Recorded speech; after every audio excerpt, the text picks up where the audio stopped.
Hi everyone, welcome to the sixth episode of our Mentor Masterclass series. Today we're joined by Mr. Sohan Panda. Now, Sohan is an executive leadership coach, an entrepreneur, a CEO, a keynote speaker, a mentor, advisor, and an angel investor.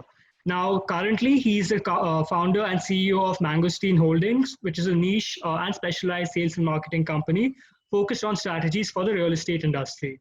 He's also the co-founder of the 10 Crore Club, which is India's fastest growing business mastermind of entrepreneurial community for accountability, exchange of top quality ideas, and latest business strategies. Now, in addition to all of this, he is also a mentor at various platforms, including us, Gilda 360. So on, it's a pleasure to have you with us, and thank you for taking the time. Thank you so much. Thank you so much. It's a pleasure to be there. So, Sohan, could you walk us through your professional background and journey so far? Yes.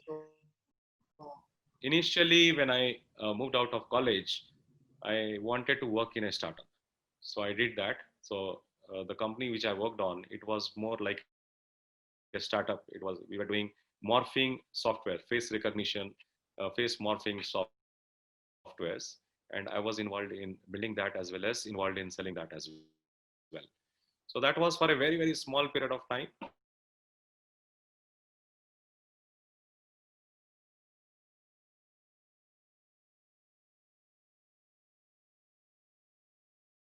then after that, with the IT industry. I have spent about 20 years in IT. But then for the last 2.5 years, I've been an entrepreneur. Last 4.5 years, I've been mentoring startups. I have been giving talks in various institutes, including IIM Lucknow. I have been mentoring PhDs from these premier institutes. So my passion has been mainly to see, how I can add value beyond your current success. So what we get as an employee is we get success. We can earn money, we can have a good livelihood. But when we talk about entrepreneurship, it is all about creating a significance. So how do we create a significance which is not just take care of your own family, but can we do something more for the community? And that started way back in about from starting from my college days.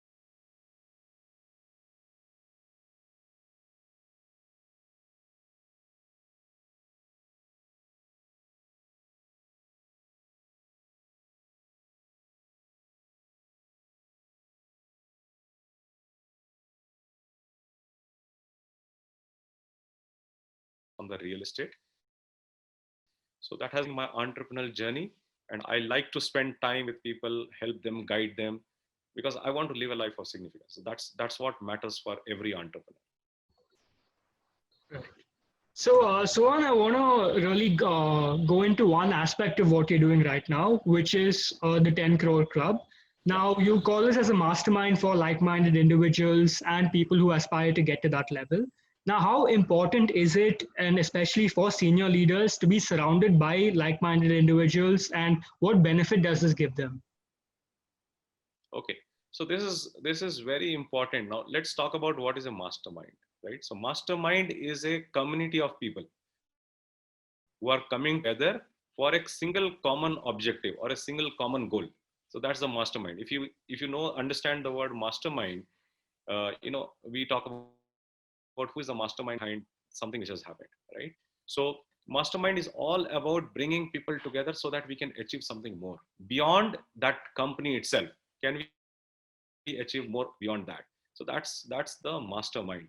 Now if you notice, in US there are a lot of mastermind communities and mastermind groups which are there, which are run by various very successful people like Tony Robbins, Robert Kiyosaki. They run their own mastermind groups, and these mastermind groups are very exclusive, which means you cannot get an entry there. You have to be picked and chosen. Now let's say I want to have a mastermind of CEOs. It's very difficult to enter there. Probably if we talk about, let's say, Bangalore, they would be coming and meeting in one of the very star hotels like Leela Palace. They must be meeting there all the CEOs to collaborate and discuss about various strategies. Let's say the IT senior guys, IT CEOs are meeting and talking about how we can shape up the IT industry, or how we can collaborate for the larger good, how we can together collectively create more business for India. So that's how a mastermind is typically formed. So So this particular mastermind group that we have formed is very, very strategic in terms of we are uplifting a budding entrepreneur, a startup owner, so that they can get to their aspiration of reaching 10 crores. That's the main objective here. Now, why do we need a mastermind group? Let's understand that what is the real reason behind it. Now, startup being a very, very lonely journey. A startup, suppose a founder is facing a lot of difficulty in understanding as to how do I move forward. Now, that person cannot get any help from the family members, cannot discuss the problems with the family members, cannot discuss with friends and family, right? Cannot discuss with the neighbors also, because all the inputs that the person will get moment he or she starts discussing is that, why did you start? Why did you do it? We had told you not to do this, right? But the startup owner is actually looking for solutions, and that's the main thing. Without solution, how do I move forward? Now, every entrepreneur has lot of passion, lot of energy, may have direction, may not have direction, but wants to do something and starts with a self belief, a very strong belief system that I want to make something, I want to become an entrepreneur, I want to successfully run a business. But then there are various aspects which are lacking, like the direction, goal setting, having an accountability partner. Now, there are many startup owners who do not have an accountability partner. They lack collaboration, they lack networking. So what we provide is a mastermind community where people can come in and they can collaborate with each other. They can find their customers, they can find investors, they can find their employees, and most importantly, they will have an accountability partner. This is the key here, having an accountability partner, because as an employee, you have a boss. Your boss tells you to do something and you do it. But as a startup owner, there is no boss. There is no boss for you, which means either you become your own boss or you have a friend or somebody equally competent CEO who can keep yourself accountable, saying that, you told that, you are going to achieve this particular goal. Have you achieved it or not? So it is very, very important for, a group of CEOs or the startup founders to come together in a platform. They have to come, they have to meet, so that they can collaborate, they learn to collaborate. It's no more competition anymore, because if we talk about the COVID scenario right now, everybody has come in the same level. It's not about competing. If you compete, nobody grows. The first step is to collaborate. Can we collaborate, and later we can figure out competing at a different level. But first thing is to collaborate and grow together. So that is what is missing. And it's very important for people to come together, gain perspectives from different startups, understand from different CEOs as to how I can grow, what are the different strategies which are working, collaborate, have accountability partner, hold each other responsible, understand the good habits which are being inculcated in various founders, imbibe them, and then grow. So that's the key. Without this is so difficult. Otherwise, where does a startup founder go actually? There is no place where he can go and talk, discuss, and strategize. And I think the term mastermind was really coined by Napoleon Hill in his book Think and Grow Rich, and I think that's Yes. where it really came up. And one of the other ideas that really ties into this concept of a mastermind is the saying that you are the sum of the five people around you. So I think it really adds up and holds a lot of value, especially for entrepreneurs. Yeah. And Yes, now, absolutely. That's yeah, and now just moving forward, so on. So when we look at leadership and entrepreneurship, one of the key aspects to it is really building your next level of leadership team so that you've really delegated different functions to people who are smarter than you in these other functions. Now, as an entrepreneur or as a business owner, how do you really hire that top level of leadership team, and what are the key qualities that you look for in such people? okay. So we are talking about hiring the top level of leadership. So when we talk about the top level of leadership, they are essentially reporting to you. So imagine you are running a big organization, big company, and you want to hire the next level of leaders or nurture an existing person to that level of leadership, so that that person can start taking ownership similar to what you are doing. Essentially, we are creating a mirror of ourselves. What we are capable of, we want our leaders to behave in the same way. When we talk about this aspect, the most important thing that we look at for hiring is trust. Can I trust this person? Is it why it is so very important is because you are going to share all your business secrets, trade secrets, everything, and nurture that person, help that person to take over the organization and grow it further. So there has to be a very strong trust. So you can only hire somebody whom you can trust, or over a period of time you have built a trust and you know that person, and hence you are hiring that particular individual. So trust is very, very important. Number one point. The second very important point is transparency. Now, if a leader whom you are hiring is not transparent to tell you what the decisions that he or she is making, it's not going to help you. It's going to be not so good relationship between you and either co-founder or your next level of leader, and it's going to be very difficult to take the organization further. So there has to be enough and more transparency between you. Whatever your next level of leaders know, you should know it, and what you know, they should know it. So that level of transparency has to be there.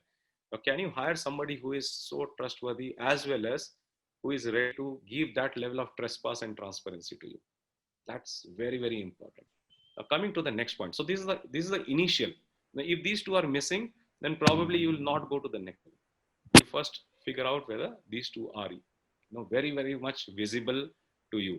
Now, when we go to the next level, what we look at it is the person aligned to your vision? Aligned to your vision. Now, when you hire somebody, that person may think that, okay, I'm an employee, so I will be an order taker. No, your leadership level will not be an order taker. They have to run the organization. If you are not there for, let's say you are not available for the next 1 month, can your leaders actually run the organization for that 1 month? Can they take over and they can run the company? Can they have the vision to run it, knowing that this is my company? Can they behave like this is my company, not thinking just like an employee? So a leader who does not have a vision, who cannot think better than the founder or equal to the founder at least, so it is very difficult to find out that and hire a person who does not have these capabilities or these traits. This is the key here. Now, so typically in most of the senior leadership hiring, they are given assignments. Okay, this is my vision of the company, and how would you grow this organization in the next 1 year or next 2 years? And they come back and they come up with the business plan and say, this is how I am going to hire. So it's not an interview process. It's not just like typical, just like you will hire a fresher or a Java employee. You don't hire a leader like that. You typically try to understand whether the alignment is there, whether the vision is matching, whether the person is capable enough to grow the organization.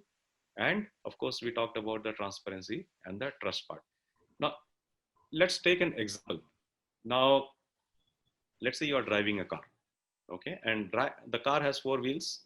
The 4 wheels are equally inflated. Now, if one of them is not inflated enough, which means less air pressure, that means the whole thing will wobble, right? The car will wobble when you are driving it. So it's equally inflated. So the energy level has to be same as what you have.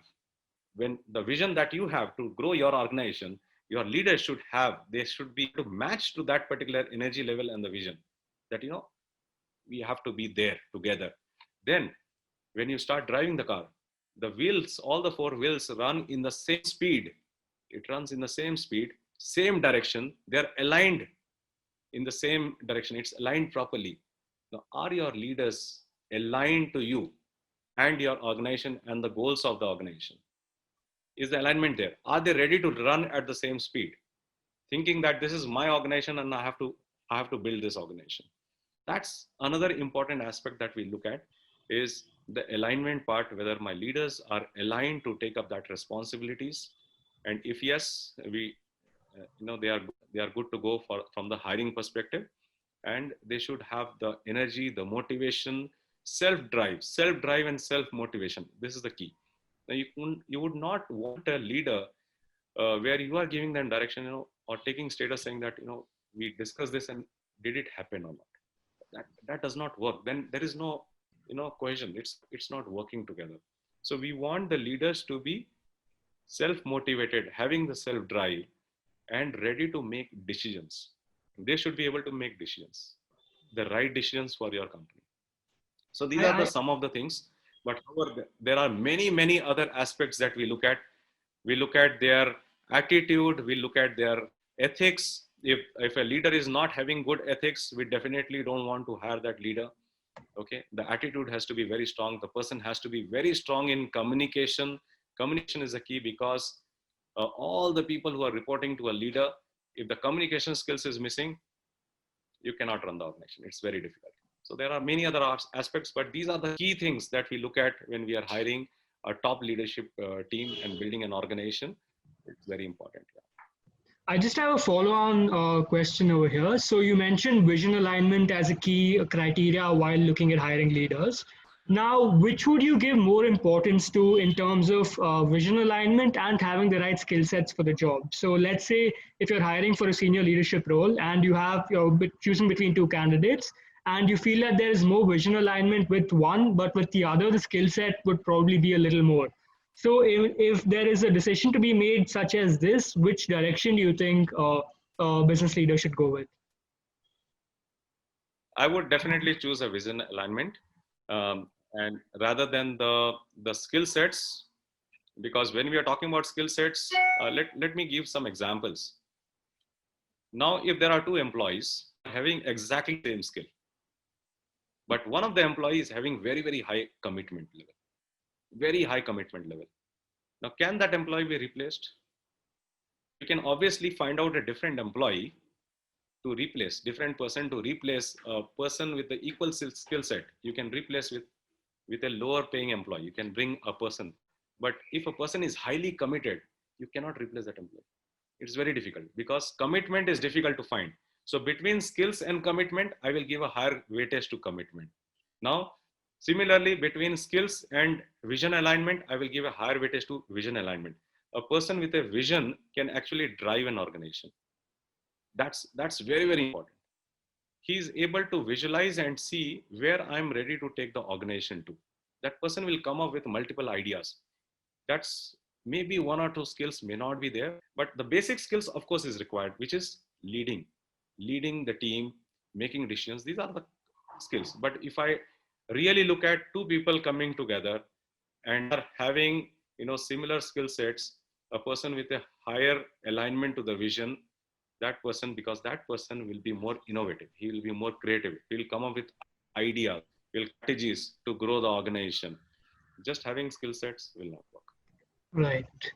Fair. And now just moving on. So my next question is a two-parter. So the first part is, so since or as someone who's interacted with many senior leaders and executives, now what are some of the key or most important traits that you observed in these senior leaders? And also, how would you describe their daily habits of these high-performing individuals? So what can we take away from that? Okay, so when we talk about the daily habits or the traits of a senior leader, now we need to understand one very important aspect, that a senior leader is the person who should be a role model. That's the most important thing. Now, when you are actually running a family, as a father or a mother, you are running a family. Now your child is there. You want to make sure that your child is successful. Okay, and for the child, you are the role model. As a parent, you are the role model for the child. You are the first role model for your child.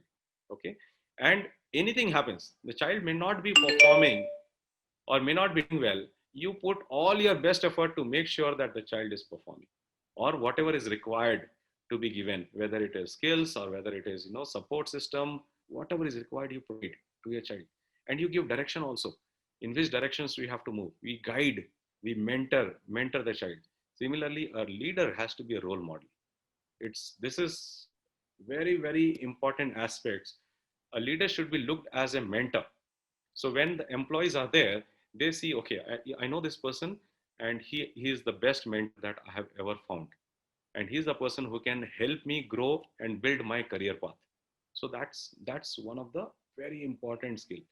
A leader has to be a role model to nurture each and every employee in the organization, at least his direct reports, if not all the employees, the direct reports. Now, coming to the habits part. So when we talk about habits, then the most important habits that I have seen in most of the very successful and senior leaders is first is they get up early.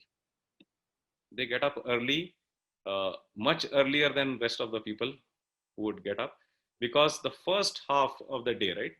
Most people say that, if I work in the first half of the day, which is from 9 a.m. to 12 a.m., is more productive than the second half of the day. But before 9 a.m. is much more productive than between 9 to 12. So there are leaders who get up between 5 and 6. Some people get up even earlier than that. That's a very common trait, because what you can achieve in that time between 4 to 9 a.m. is much more. Probably you will achieve everything that you wanted to achieve during the day, right? So that's the very important habit. Second very important habit is reading, because a leader has to have a perspective. A perspective can be got from, you cannot become, how if you are becoming negative, where are the opportunities for you to understand what can be done better, and that comes from books. So every senior successful leader, CEOs, successful entrepreneurs, they have the habit of reading, and reading is a very very important habit. Even if you cannot find time to read, you read for 15 minutes. What's important is to have the consistency of reading every single day. When I'm saying this, reading does not mean that a leader would spend 3 to 4 hours reading. No, they may spend just 15 hours, maybe just half an hour, maybe just read that one page. But doing it consistently every single day is more important than not doing it at all, or reading one day and not reading the other day, right? So this is very important. Now, why we say this? These are all habits. When we build this habit, the way we do one thing, we can do all the other things in the same way. When you say that I'm consistent in doing something, everything, in every role, responsibilities, every occasions where you have to step up and you have to do something for the organizations, you will be able to build a very consistent culture in your company. So that builds the consistency, and it gives you perspectives, different perspectives of how to run or how to think, or what are the ways in which I can do something differently. So it actually is food to your brain, so when you are reading that. So this is very important. Third is, they plan their day. They plan their day and the week. Now planning is so very important that, I would say that so many startup owners I have come across, 95% of the people don't even plan. It's like they are running the business, they are running the startups. And if I again take an example, let's say you have a car, it's full tank. You start driving in the morning. In the morning, you take out your car and keep driving till the time you become tired. And towards the evening, you come back home. Most of the companies run like that. Most of the inexperienced startup founders, they run business like that. They get up in the morning, they get into the car, they keep driving till the time they become tired and come back home. Okay. But we need to know the direction. We need to know what is the milestone that I want to achieve. What is the destination for me for today? What are the tasks that I need to accomplish? How many customers I need to get them onboarded? What is the revenue that I need to generate? And that too, not just I need to generate, but I need to generate for today or for this particular week. So planning is very important. Planning can actually ensure that you are ahead of your competition. This is one single strategy which you can implement in your organization or as an individual also. If you plan your day, you can be ahead of your competition, much ahead by your competition, maybe by 6 months or maybe by 1 year or even more. Okay, so that every leader, they will plan. First thing in the morning, they plan their day to understand what I should accomplish. Because moment you write down what you want to do, automatically some of these things start happening during the day. So that's the third very important aspect. Coming to the fourth one is every leader visualizes in terms of where I want to reach. Just the planning is not important, but making sure mind, body, spirit, everything is aligned to achieve that. For that, we need to do visualization. Now, how is it possible that some of the very senior successful leaders, if we talk about Infosys, Narayan Murthy, how did he get the thought that he wants to build such a large organization? It's only comes because of visualization. It only happens because they are able to see something even before that has happened. So visualizing a goal and thinking about it the first thing in the morning, that's very important. So that sets your pace, your speed, that sets your day, because that you have done all that is required for you to take off for that particular day, and now you can go to your work.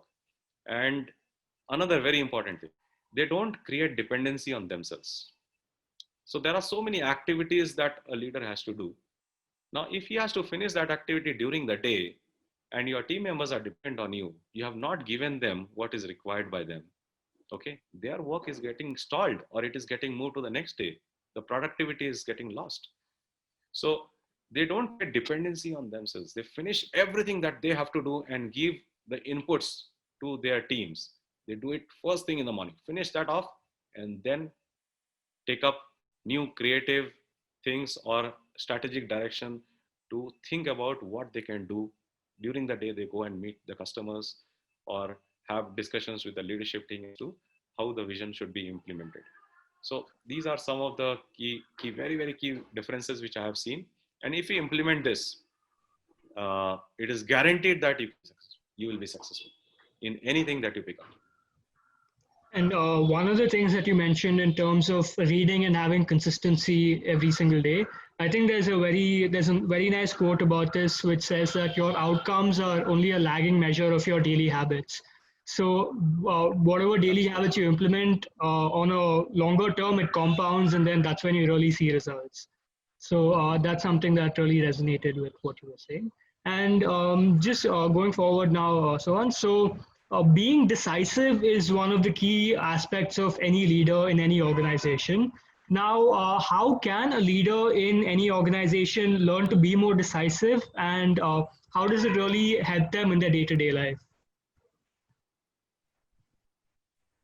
Okay. So this is very important where we talk about either a startup or a big organization. Um there are many leaders who fail to make decisions. Okay. Or rather, I would say they do not take decisions at the right time. Okay. And this, if we learn this particular aspect, how to make the right decisions, it will be helpful for all the startups.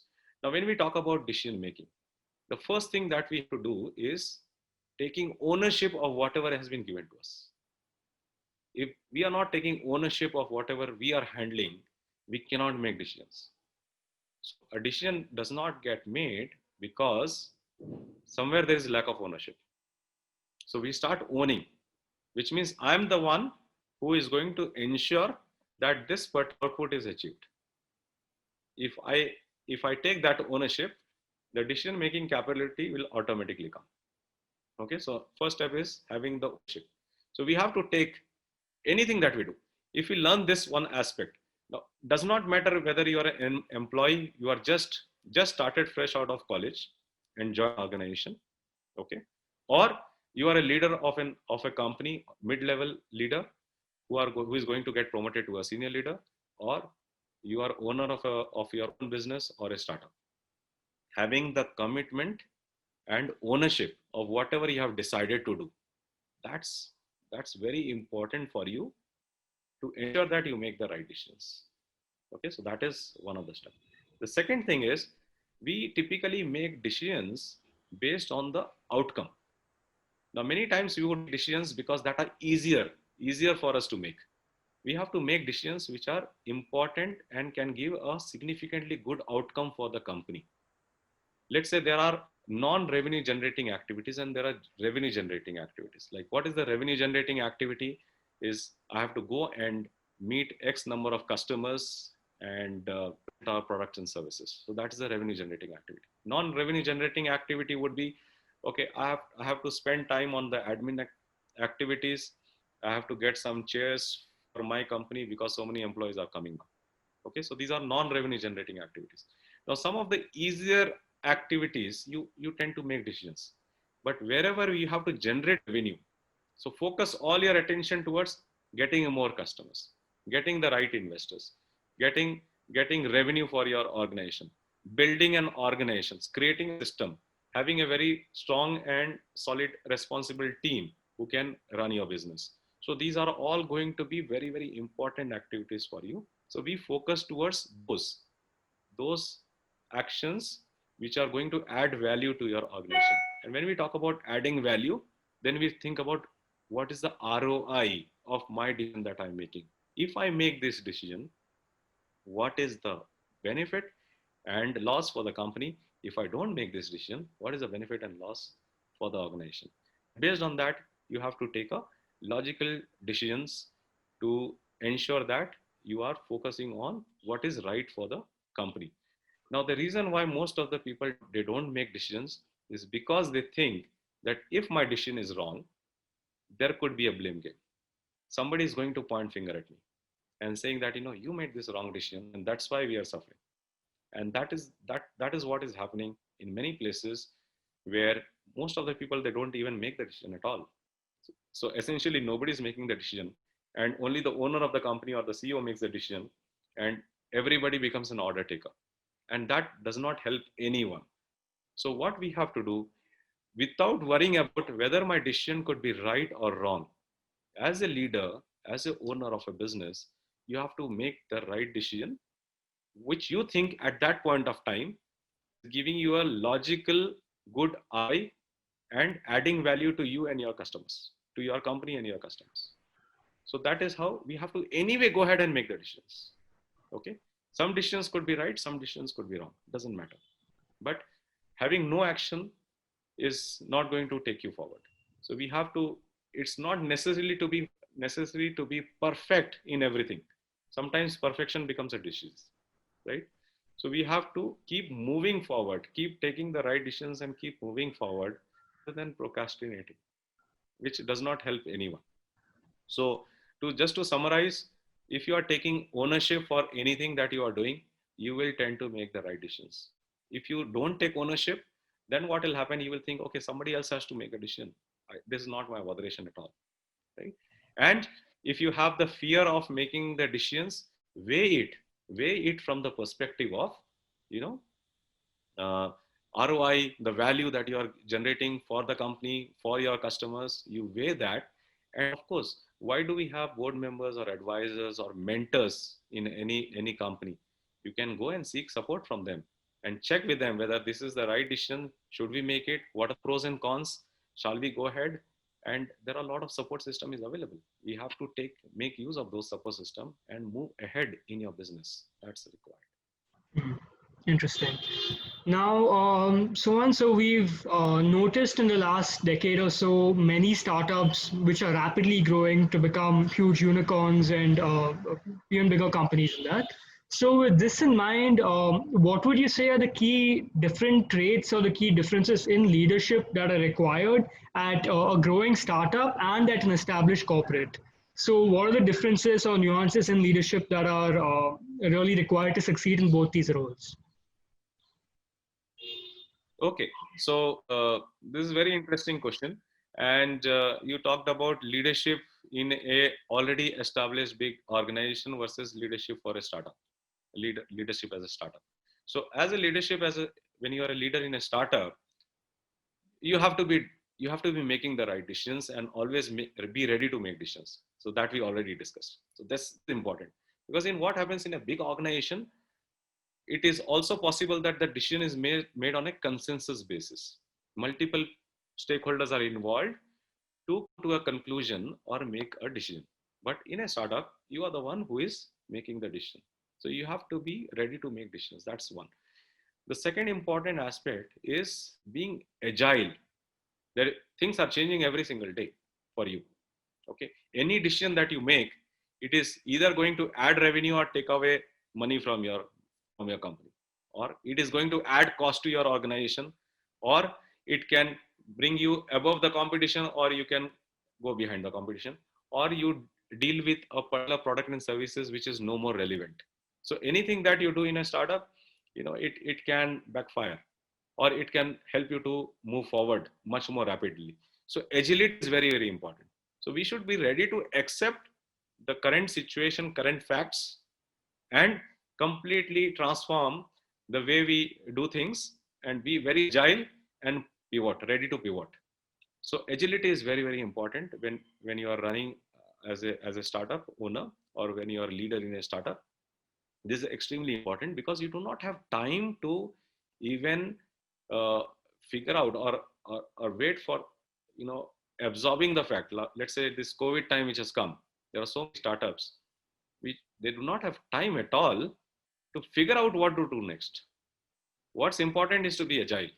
So I know of a startup who were doing organic cotton t-shirts before COVID. After COVID, what happened? During that time, they immediately changed that to supplying mask, organic cotton masks, face mask, right? So that is how people become agile. I'm talking about another startups who were into, self checkout. They were designing the self checkout hardware and software, the entire system, and that was more relevant before the COVID times. But during this time, now that's not relevant anymore, or that may become relevant after 2 years. So they started creating apps which can deliver essential services, right? So this is about being very, very agile. How can we quickly think about what next I can do? And the startups who is not able to accept the fact that something has already happened, and you spend a lot of time to make a decision, or make a change or pivot in your startup, you are going to vanish, right? The startup is going to go down. So agility is very, very important. The next important aspect of a leader for a startup is to be very resilient, and you know uh, or rather, never to have a don't give up attitude, always ready to bounce back. And that only comes when you have a very strong belief system in you. So building a strong belief system, because you're not surrounded by so many people who can protect you in a startup. Okay, you make one decision, you make a choice, you get exposed in a startup. But in a big organization, it takes time. Maybe it will take whatever decision you made today, probably if that has gone wrong, you'll get exposed after maybe 2 months or 3 months. It takes time. But in a startup, anything that you do, you quickly get exposed. So which essentially means that you should be ready to have that belief system in you, of whatever decision that you are making, ready to bounce back. Because startup is a very, very different journey. Here, your belief system is going to be tested multiple times. Multiple times it is going to get tested. Okay, you are almost getting a good customer in your organization, and that customer says no. Okay, and you are probably dependent on that particular customer completely, thinking that if this customer comes up, my startup is going to take off. And that does not happen. You should be ready to bounce back immediately. Make a list of who are the equally competent, or their competitor, or the customers that I want to approach, and start approaching them. And before doing that, we should be ready to accept that this customer has said no to me. So ready to bounce back, ready to be very, very resilient, and always seek for help. That's important. What happens, most of the times we want to be our own heroes. No, I can do everything on my own, because and later I want to say that I made it happen. That does not work anymore, because a big organization, a good organization, is built with the help of teams, multiple teams coming together, and we are building something together. Only then you can make something really big. Alone you can do only so much, but as a team you can do much more than what you can even imagine. So it's no more I made it happen. We have to make it happen together. Okay, so which means we have to start involving. Your team size is small, you have to start involving all your employees, your leaders, and start taking inputs from them. Make them part of your organization. They should feel that it's their company, and you have to guide them, drive them, and say that let's do this. Let's figure out what is the next steps. This is not working. What do we do next? Now, people who take longer time to accept and change this, to become more relevant, okay, they face a lot of difficulties. But somebody who is very quick enough, very agile to take it forward, to pivot, they are the ones who actually make it. Okay, so that is very important. uh, High belief system. Be ready to change, be ready to change every single day. Every single day you have to change. Every single day you have to question yourself. Every single day you will get an opportunity where you have an opportunity to rebuild your belief system and move forward. Most important is moving forward every single day, taking the right actions every single day is very important for you. So, one thing that I want to focus on, which adds on to what you mentioned right now, is you mentioned about how startups have to constantly keep evolving and make sure that if there are changes in the market, you have to be adaptable.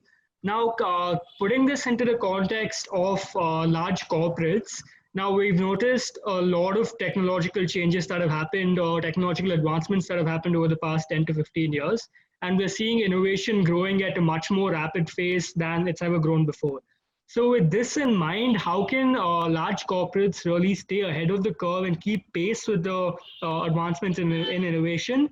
And there are two approaches to this, which most corporates follow. One is through mergers and acquisitions, in which they acquire startups who are innovating in their fields and which adds complementary services. The other part is if for them to set up their own innovation hubs within their organizations. So, which direction do you think would be more apt for large organizations to keep pace with innovation, and why do you think so? Okay, so I would say, the opportunity to, completely take over a startup is very low in today's time, which means you don't see so much of mergers and acquisition happening every fortnight or every month. You don't see so many happening today. So that is one of case, and I don't say that you should not do it. You should definitely do it if you find a good company which is adding, complementing to your services that you provide, and can give you much more larger area of operation, larger market share. You should definitely do that. One great example is Byju's. They are focusing on this particular aspect where they keep on acquiring very very promising startups so that they can complement their services as well as they can increase their market share. So they are focusing on that. Okay, and some of the large companies also do that. But that is one of the route which you should, if you have an opportunity, if you have a good opportunity, you should definitely do that. But the challenge there is you need to spend a lot of money to do that. It cost the cost to the company is very high. If you have to acquire an organization at a later stage which is already grown significantly big, you have to spend a lot of money to acquire a company. So it is not so much followed, but yes, some companies do it. And if you get a good opportunity, definitely you should do.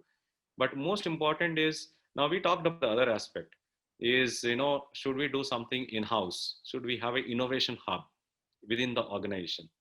Answer is yes, we should definitely do that. But within that also there are two approaches.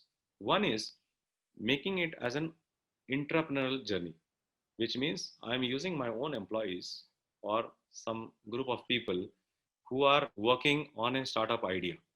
Okay, that is one approach. The other approach is I invite the right set of ideas and applications from outside and I sponsor them, company. So as a company, I sponsor and help them, guide them, nurture them so that they develop the whole thing, and you can own the IP. And of course, you are providing them the support, and some portion of the equity you will definitely offer to them as well, right? So the second approach is much better because you want to have agility in your startups, which cannot happen if you are already grown organization, quite a big organization. Developing that start as a startup is so very difficult to change the mindset, to change the way, and the approach to that particular problem is difficult. But when you bring people from outside, you start sponsoring startups, you start, supporting or incubate startups in your company, giving them, enough opportunity to develop, sponsoring them, that adds a lot of value. And most of the companies today are doing that. I think Microsoft is doing it, and Yeah. many other companies are doing it. And every big organization should do this. It is really relevant, and it should be done to stay ahead in the in the market, in the ecosystem. I think that's a model that's been evolving gradually, especially over the last 5 to 10 years, which is the corporate accelerator model. So we've seen, like you mentioned, Microsoft has their own accelerator. We have Oracle, we have Walmart setting up their own accelerator, and Target, and all these guys. So that gives them an sort of bird's eye view into the startup ecosystem and all the innovation that's taking place, and also lets them focus on their core business as well. So I think that's a very important aspect of corporate innovation that you highlighted. Now, I think we've covered quite a bit over this webinar, but I just have one final question for us to wrap up. So we spoke about the importance of having being vision aligned with the leadership team and having a common purpose driving the entire team. So now, with this in mind, how can a top level executive or a business leader really drive a company's culture down to its most basic level? So right from the entry level employees to all across the organization, how can a founder or a leader really establish this entire corporate, not corporate culture, but at least the company culture within, so that everyone is working towards the same goal and has the same vision and values? Got it. Now this is important. Now I want to bring something very important here is that uh, culture, as a culture, there are many companies who do not have a culture, or they have not even set their culture. And when I say they have not set up culture, it is not set up proactively. It happens. And after 6 months or 1 year, they figure out, okay, probably this is our company culture. Okay. Culture is very important, very, very important, equally important than having clarity of your vision or growth that you want to have in your company. Okay. So culture is, I would say it is at the same level, having a culture in the organization, because uh, that that drives who you are as a company. Okay, and people look up to, saying that okay, this company has such a fantastic culture, I want to come and work in this particular organization. Okay, so having a culture, so you have to define what are your company cultures. It has to be defined as a leader, as a CEO or as a founder, to define what you stand for. That has to be defined first. Knowing that is very important. So that is one of the very important, one of the C of all the C's that are there. Like when we talk about culture, we talk about communication, clarity, competency. Okay, of all these, communication, of all these C's, culture is one of the very, very important C's, which you have to first define in the organization, or you have to sit together with your team, with your leadership team, your founding. You have to discuss, deliberate on it, and say, okay, what is my company culture? Okay, so that is number one. The second important aspect is leading by example. If you have defined a company culture, you have to stand up to that particular culture. Let's say you say we are a very transparent organization. Okay, and that is your core culture. Let's say, then are you transparent? Are you providing that level of transparency as a business owner or a leader? That's important. So leading by example is very important to make sure that the culture is actually percolating down to the lowest level of the employee, the lowest employee in your company. So leading by example. And many times what happens in, I have seen a company who follow culture really well, they start pasting boards talking about the company culture in their premises. Okay, they start circulating. Now if it is not, if it is a virtual office, they start circulating what is their company culture. They start distributing that, and that having that put across in an organization is very important to make sure that every employee understands that. In your induction, when you are doing induction, you have to talk about your company culture. What is your company culture? So what does this mean? When we talk about company culture, you say anything can happen, but we'll not let our culture. Okay, which means this is not acceptable. If you are not transparent, let's say, it is not acceptable. You have to be like that. If you are not approachable, let's approachability is your one of your culture, then you say no, we are not accepting it. Okay, we are not accepting, this is non-negotiable, we have to follow that. And that has to go in your induction meeting as well. And most importantly is demonstrating that particular culture by leading by example, not only in yourself, but in your reporting organization also, right? So they have to also follow exactly what you're saying. Company culture can go a big way in building your organization. If that screw is weak in your company, it is like something can go wrong. Something can completely go wrong in your company, and that has to be done from right from day one. Okay. Now there are various surveys which are also done, and I will talk about in my company we did that. In one of the company we did that is we created a survey and we circulated with all the employees and all the people who are associated with us, and asking them to rate based on our company culture, what they think is our company culture. Okay. And doing this exercise is very important. And then we can weigh, okay, this is my company culture and this is what my team is thinking. Now, what is the gap? What is the difference? What is going wrong? Somewhere, either we are not exhibiting some of our company cultures, and that's why some of these are lower. Okay. And then we have to see that, how we can improvise on that. So doing surveys is very important within your employees to understand what they think about the company culture. And it's very key. Like, you would say ethics, having a very ethical organization is company culture. Or you would say, we would never take bribe from a customer. Okay, if that is your company culture, that has to be communicated properly, and that has to be heard too by every person in the organization. And if somebody fails to do that, it is definitely not something which should be accepted, right? So that, I would say, that is one of the important screw of your organization. Interesting. I think, especially the part about having high ethics and high integrity.